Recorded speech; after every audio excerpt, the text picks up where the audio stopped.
So, in 1982, they discovered that inflammation is regulated by oils. Specifically, the omega-3 oils in our diet. The omega-3 oils, and let me just, were in abundance in our diet 100 years ago.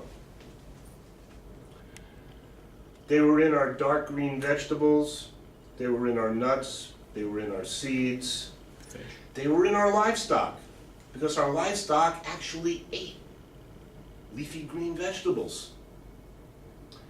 And then something went wrong. We had to get more meat on the table, and we had to get more vegetables on the table, and we changed our way of farming. This created a lot of problems, which is catching up with us today.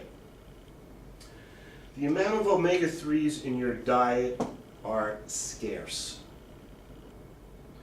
The omega-3s go through an enzyme-driven conversion. It takes about 4 or 5 conversions, and they form an anti-inflammatory substance. This occurs in just about every cell in your body. And the anti-inflammatory substance they form is called prostaglandins. I'm just going to put a big P for prostaglandins because I don't know if I can spell it right now. It'll take me a second. Prostaglandins reduce inflammation in the body.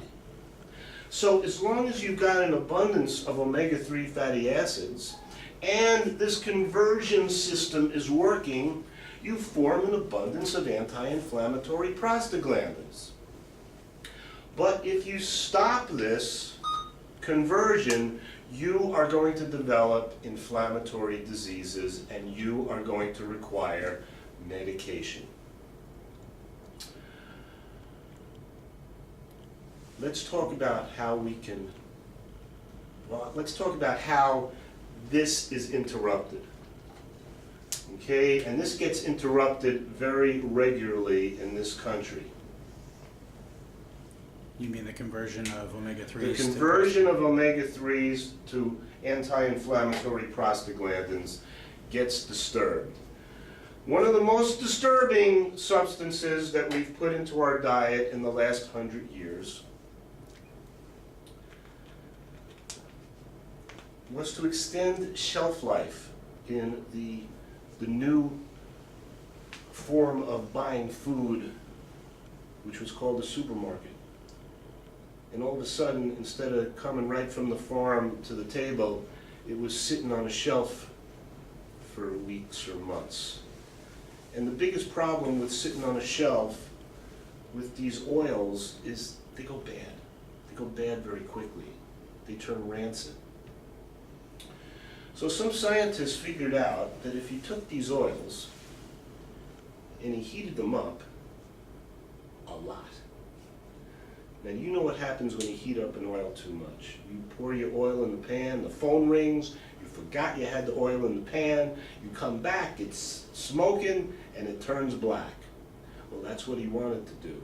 He wanted to take those oils and heat them up, and then under pressure, pump in hydrogen gas, which would change the oil forever. It turned it into an industrial,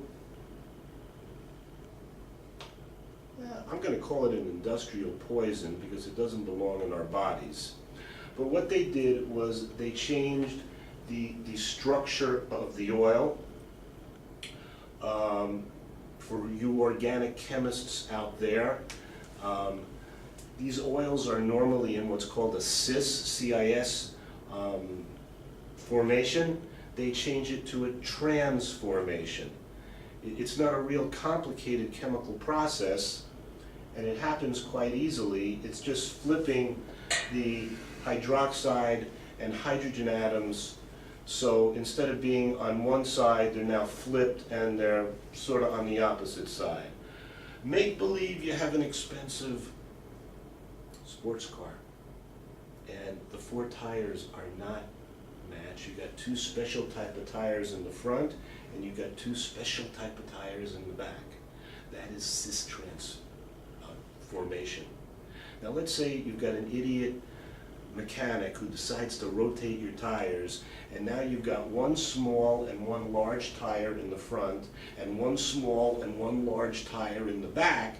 Now you've got a trans formation. That car's not going to go right. And the oils are not going to go right in your body because there's no such thing in nature as these trans fats, and that's what they're called. They're called trans fats. They're called hydrogenated fats. Now, it's not till recently, 1982, that's when they found this out. But it's only recently that New York City banned trans fats from restaurants. Why didn't the FDA jump on this in 1982? I don't know. Big agriculture makes a fortune by putting these trans fats in your food. The pharmaceutical companies make a fortune in keeping you sick. But for nearly 30 years, they didn't do anything about these trans fats. Now, why are the trans fats so bad? This is why.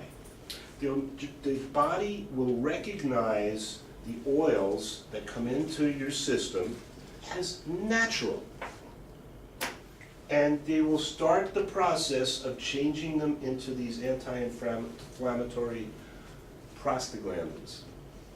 But all of a sudden, in the middle of this enzyme-driven transformation, it stops dead. It's like pouring sugar into your gas tank. By the time you know the sugar is in there, you've already destroyed the engine. So the engine that creates anti-inflammation in your body gets destroyed by the hydrogenated oils. And they're everywhere. They were much bigger about 40 years ago.